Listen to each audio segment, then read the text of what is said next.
Thank you, Jen. We spoke yesterday about immigration and this facility, HHS facility in Carrizo Springs, Texas for migrant children. And you said it is not kids in cages.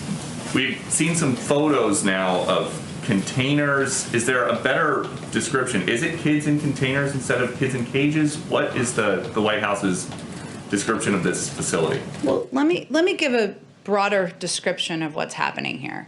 We have a number of unaccompanied minors, children who are coming into the country without their families. What we are not doing, what the last administration did, was separate those kids, rip them from the arms of their parents at the border. We are not doing that. That is immoral, and that is not the approach of this administration.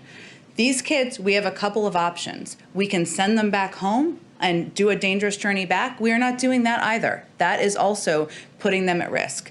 We can quickly transfer them from CBP to these HHS-run facilities. That's one option. Or we can put them with families and sponsors without any vetting. There were some problems that process ran into as well. We've chosen the middle option. And these HHS facilities, this is one of them you're referring to, we had to expand and open additional facilities because there was not enough space in the existing facilities and if we were to abide by COVID protocols. That's the process and the step. This facility in Texas, which has been reopened, has been revamped, there are teachers, there is medical facilities, and our objective is to move these kids quickly from there to vetted, sponsored families, and to places where they can safely be. This is a difficult situation. It's a difficult choice. That's the choice we've made. So just one step back from that, we've been talking to people down at the border who say that right now DHS and the Border Patrol are using the same kind of facilities now that they did during the Trump administration, and that there's a facility right now, it's in Donna, Texas instead of McAllen, Texas, but it's tents and chain link fence around it. And so a CBP facility before they're transferred to the HHS facility, is that what you're referring to? Yes, and the issue would be that just in the last couple days they had hundreds of kids that they were holding for over 72 hours, which is the legal limit to keep somebody in a temporary facility. So I'm just curious why. Well, let's be clear though, because I know you want to be clear with the public about the differences.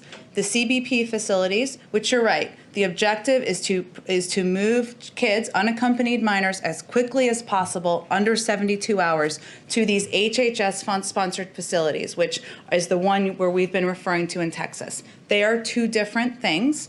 There were some delays last week because of weather and because some of these facilities to safely move these kids to did not have power and were not in a place where they had the capacity to take in these kids and do it safely.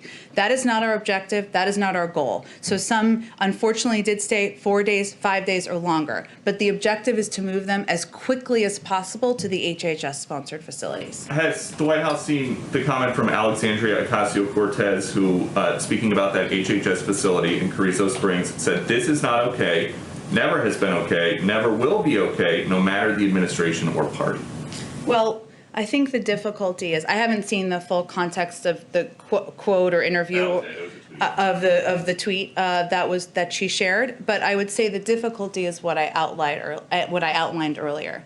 We have kids coming across the border. It is heartbreaking. I think we all as human beings are heartbroken, as parents, as mothers, as fathers too. We only have a couple of choices. What we are not doing is dividing these kids and separating from their parents at the border. Subscribe to the Reanimator and hit the notification bell. Like, share, all that good stuff.